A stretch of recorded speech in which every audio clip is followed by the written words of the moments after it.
And it's recording. Okay, sounds good. Okay. All So right. to start with, I know that we went back and forth a little bit about the maximum weekly benefits, and I need some clarification because I have two different numbers, and then you've provided me with some documentation that is a different number from what I'm reading from the schedule of benefits that I've pulled from the Honeybee website. And in our portal, there is this summary plan description, and the schedule of benefits has different numbers on it and different information than what the statement of benefits have on it when I pull them related to the individual, and different from what is on the proposed plan changes that Honeybee has sent. So when I'm on this website and I go to, I think, the view group coverage Yep. page, and I open the Empire Life booklet, it has different maximums, it has no evidence limits, and it says it's non-taxable. It's different than what this document you have up right now is.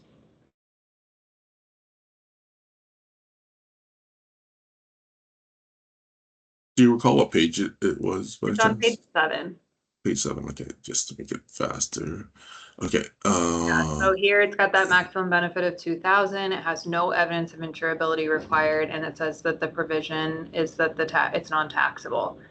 And then the long-term disability is 6,000 with no evidence, and it's also non-taxable. The schedule of benefits, or the statement of benefits related to the individual that you can pull from the Honeybee website, has the same maximums, but it does list an evidence requirement for a lower maximum if they don't do evidence of insurability, and it doesn't reference taxability on that document. So I just need to get clarification on some of this so that I can communicate it to the employee. The most important thing from my perspective is the taxability of these benefits. And I know we've talked about the fact that I have no way to collect a premium payment from the individuals that have individual only coverage because they don't pay anything. So I can't even allocate the premiums that they're paying towards their medical and dental. I can't just allocate it towards this and say that they're covering these premiums because they don't pay anything. So in the US, our plan is grossed up somehow so that we pay a higher premium as the employer, and then their benefit payments are non-taxable. Yeah, so this is a good reference point. However, it's not the main source. I usually go by I kind of, I guess, do both, but mainly I go by the members' statement of benefit coverage. And I wouldn't do that. And I know we're talking US and Canada, but in the United States, the summary plan description, which is what I would interpret the other document, the schedule of benefits, to be, is like the end all be all legal document that outlines coverages, limits, what's covered, what's not covered. And so that's what I would go off of. And that's why I don't understand why there is different information in there than what is in this statement of benefits the employees can pull on themselves. Yeah, so the individuals should have their own portal and would have this information on it. No? Yeah. Yeah. I want the 2,000, like the maximum benefit of $2,000 with no evidence, because I also, can they fill out evidence of insurability now, or was that something that had to be done when they initially enrolled? That's when they enrolled. So now I have an employee that didn't do that, I'm sure, and is going to be bound by the lower coverage amount. Now they need to apply for short-term disability. So Yeah. I explained to him, based on the schedule of benefits document that's in my Honeybee portal, that there was a $2,000 maximum weekly benefit for his short-term disability with no evidence of insurability required, and that his payments he's receiving are non-taxable. And now I'm being told that that's not true. Yeah, there's that's the max. So based on this communication over here, so that's the max benefit right there.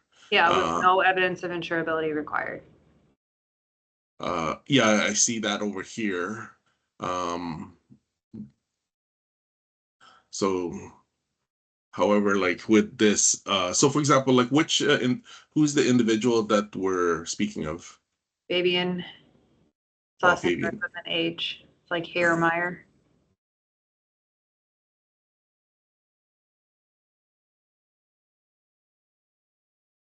He's the second one at the bottom. Right here.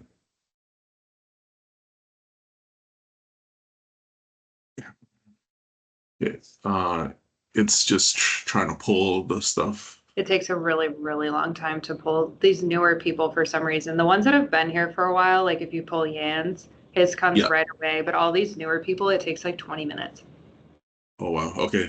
Um, yeah, it's been brought to their feedback about this, but that one right there, it pulled it, but it took 20 minutes. I know it takes maybe a minute or two. It takes Uh, far longer on my end for some reason. okay. And then here, let me just pull it up in a different PDF so that I can annotate it.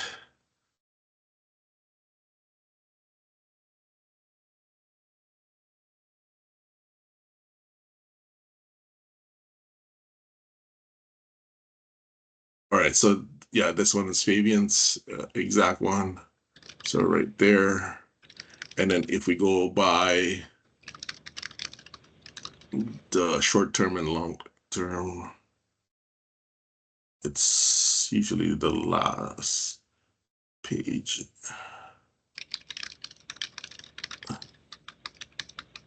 All right, so here we go. So here are the things that we're talking about. And then also another reference point is typically the bill itself, the statement, bill of statement. Here, let me just pull that out. Let's say August, and then let's go to Fabian.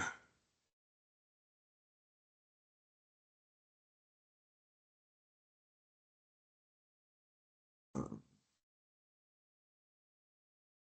what's this spelling?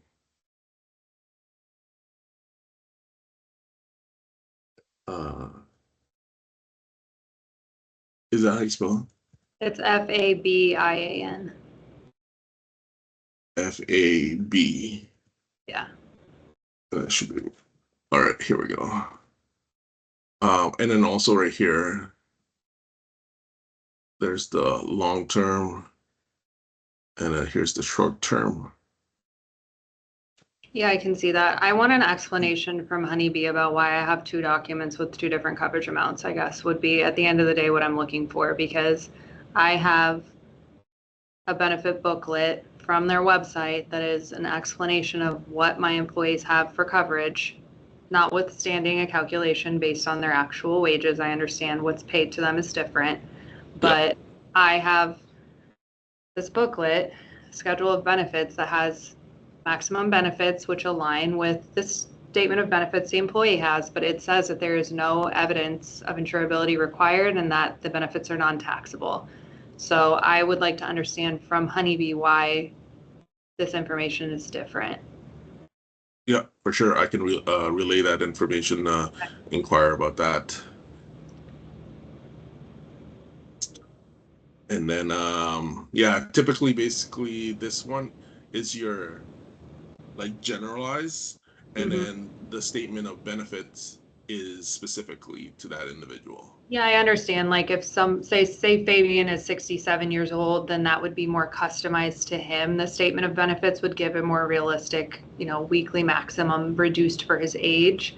Yeah, But the schedule of benefits document for my group's plan is where I would expect to find just general basic information about coverages and the most accurate place for me to find this information. Because in the United States, those are like a legally binding document. We have to provide them to the employees. They have to be accurate. So that is what I would go off of when explaining something to an employee. And that's what I have gone off of and how I have explained taxability and then whether or not they have to do any sort of evidence of insurability for this coverage. Because now I have an entire group, I can venture to guess that none of my employees have done the evidence of insurability for their short-term and long-term disability because this document says they don't have to. I understand they have to do that for life insurance and any additional life insurance that they may choose to purchase. That was explained to them. But based on this, they didn't have to do any sort of evidence of insurability. So they're all going to be capped at that $1,200 weekly payment amount. And Fabian is one of on the lower end of wages for our service technicians. So we're going to run into issues here where these guys are being capped at their short-term and long-term disability based on that evidence requirement. And then I also would like to understand how they're calculating wages in order to actually make the payments. Are they looking at actual wages or are they just going on base wages? Well, we went with base wages Mm-hmm. last time. Yeah, I can confirm that. Yeah, if But we have yeah, the opportunity to revisit some of this stuff while we're at it and we're discussing these maximums and the evidence requirements, then I would like to talk to them while we're at it. And I understand this would be at a greater cost to the organization, and that's fine. But I would like to discuss the ability to look at total compensation, um, mostly from the perspective of overtime, because these hourly employees that we have make a significant amount of their wages in overtime. good. So 60% of their base wages is going to be a lot less than 60% of their total compensation. Gotcha. But typically, like with regards to short-term and long-term disability, they're not gonna give it to like 100% because there's no incentive for the individual. I don't expect 100%, but I would like the 66% to be based off of their wages, their actual wages, not just their base wages. Yeah, I understood. Yeah, and then so on a yearly basis, or like when do you guys do salary reviews by any chance? It's on their anniversary date. So in the United States, the way that we do it is they look at their prior year W-2, your T4, Yeah. and they look at last year's total wages. If a person has not been here for a whole year or they don't have a T4, they'll use what paycheck stubs or whatever we have and they'll annualize it to estimate what their total annual compensation would have been had they been here for the whole year. So I Oh, know it's not perfect. It sometimes misses people that have gotten big pay increases since the year started. It's not perfect, like I said, but mhm. it does a pretty good job of catching the variable pay for our hourly employees by looking at last year's total comp. So anniversary as in like when they get hired from Weber. Yep. Okay, just confirming that. Okay.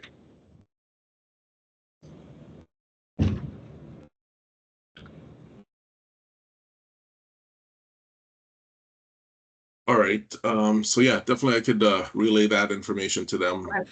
Um, uh, but otherwise, any other concern that you might have that to No, Fabian did have a handful of claims. So after his medical emergency that he had, which was in the United States, so I may need some guidance on how he utilizes his travel insurance once he's heard from the hospital in the United States. I haven't yeah. asked him about it yet, but I will. So I'll let you know if I need any help with that. But he has since seen some providers in Canada and tried to submit the claims and they were denied. And so I did email Lydia to ask her to take a look at it, and he was going to go try and resubmit the claims. So I'm not sure if it's still an issue, but if it is, I'll reach out and let you know that he was having some troubles. Okay.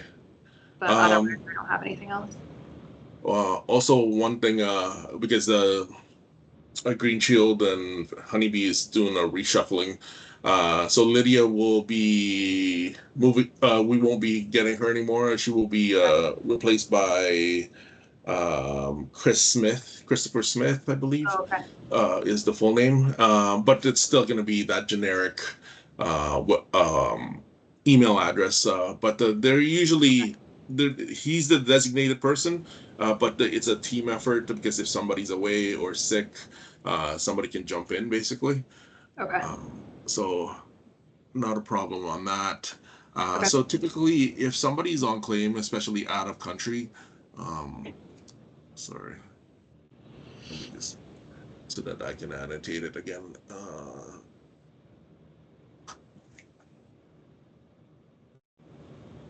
Yeah, typically I encourage them to call these numbers right away if they can, or if they're with partners, to call them right away. Yeah, he Uh, was unfortunately alone and transported to the emergency room when the plane landed. So they Gotcha. took him to the emergency room, they stabilized him and discharged him. But if they reach out to him for any sort of payment, he'll have to work with Green Shield on that. Yeah. So yeah, but I just encourage people to call them if they can, obviously, so that they can basically triage it and then kind of communicate with the hospital or the people that's giving him care, to go from there, basically. But yeah, I can help with regards to the claims. Let me know if you're still having any roadblocks on that as far as getting those taken care of, and then we can handle those.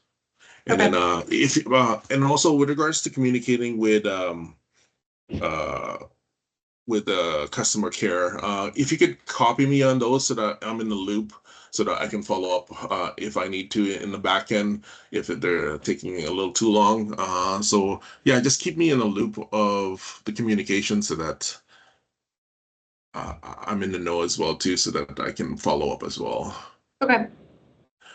So yeah, and also if you could kindly flip those emails that you emailed already to Lydia, so that I have a copy of those. Yeah, I will find the right email and send it again because Yeah, I sent it to her. So yeah, like it will be the I'll same email resend it. address. Like it's on the, like for example, on the bill itself, it should be. Uh, oh, oh, they actually updated them already. All right, so here, Lydia is being replaced by this individual over here, and Okay. then we used to have Westcott, and then Aaron will be the new one. Okay. Um,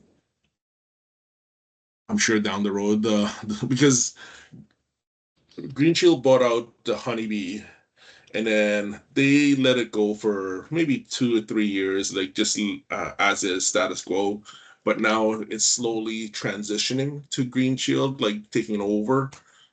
So so that's why of the change. Apologize for the inconvenience, but basically now it's just trying to smooth out the business practice and trying to consolidate it and make it more efficient, basically. Yeah. It happens with our vendors here in the US too. They're always changing who our contact is, so I can't keep track. Yeah, yeah, exactly. Especially with acquisitions and stuff like that. So this is probably gonna be slowly doing the changeover and whatnot kind of thing. But I do apologize if this is causing any inconvenience. It's just a part of like business practice and whatnot. Not a But problem. I'll but send that email, but if you could get some clarification from them on those other points, that would be helpful, and then we'll go from there. yes, ma'am. Yeah, we can definitely do that. So yeah, we could. So that's the email address. It's still the same. And then yeah, if you kindly forward me those, that'd be great. Um, and then I will follow up on that. And then also, yeah, like the short term disability, the communication on that as far as the policy booklet. Sounds good. Any other Okay. questions you might have? Nope. Okay. And then as far as the proposal for the amendment, does it make sense, or we're just gonna keep it as is? I don't want to sign anything until they've provided some clarification on the coverage amounts and why it's different in those two documents. So once we have that straightened out, then I am happy to sign something. Okay, yeah, for sure. Understandable. All right, sounds good. That's pretty much, I guess, our meeting. Okay. All right, and I'll share this meeting to them, and then we'll get some follow up for you. Okay. I appreciate it. You're welcome. Thank you. All right, enjoy the rest of your afternoon. Take care. Bye. Bye.